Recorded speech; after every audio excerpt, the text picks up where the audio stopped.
I want to assure the public that the zoo is safe. The zoo is in good hands. We are still in sorrow over the loss of Stacey. We've taken extra precautions to ensure the safety of our employees and the public, which I'll get to in a moment. As I said before, the sequence of events is still under investigation.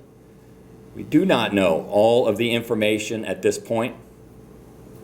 However, we believe that we have a rough timeline of events that occurred on Friday, April 15th.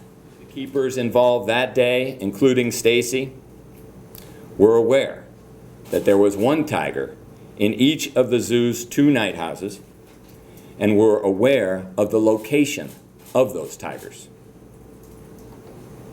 Also, as part of this procedure, the keepers changed the animal access signs on each of the doors in the night house to indicate what areas of the night house are accessible to a tiger. Let me give you an example of that. Here's a sign that's on those animal enclosures. When there's no tiger having access, the sign is in this position. And when the animal is in the enclosure, this is what you see as a keeper.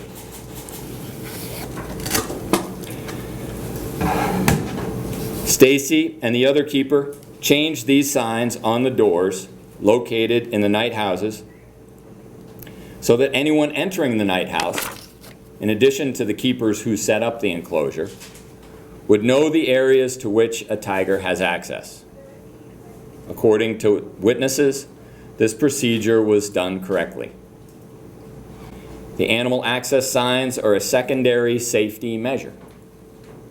Keepers are trained to put eyes on all animals in any enclosure at the zoo before performing any tasks involving entry into any area that could be occupied by a tiger.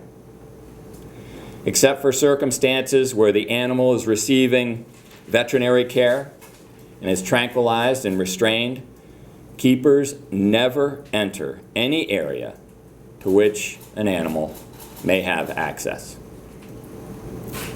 Approximately 1:55 p.m., 2 maintenance personnel who were located in a maintenance area approximately 50 yards from the Tiger River Night House heard what sounded like a scream coming from the night house area. They rushed to investigate. Once they concluded that someone might be injured, they followed zoo procedures and made a call for help using the zoo's radio communication system. Also, at approximately 1:55, within seconds of hearing the initial call for help on the radio, a keeper arrived at the location, assessed the situation, and issued a code red for the zoo. Code red is an emergency call that commences a safety protocol for a variety of reasons. One scenario where a code red can be issued is where an animal has escaped or poses a threat to humans. At this time, a call went out over the radio for the paramedics to be called. Zoo personnel began ushering patrons into secure buildings and locked down the zoo. 1:56. The zoo dispatcher called 911. A word here about the 911 call.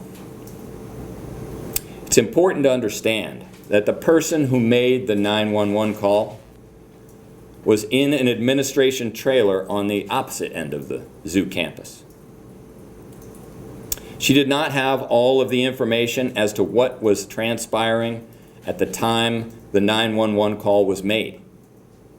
If you listen carefully, you can hear that she is on the phone with 911 while simultaneously listening to radio traffic and trying to figure out what exactly is transpiring. She relayed information to the 911 operator as she received it.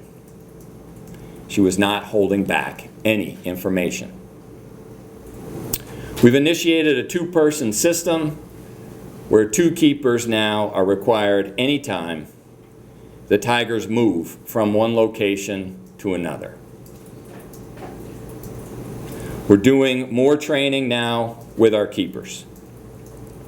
And we've begun an immediate review of all the zoo's safety protocols and procedures.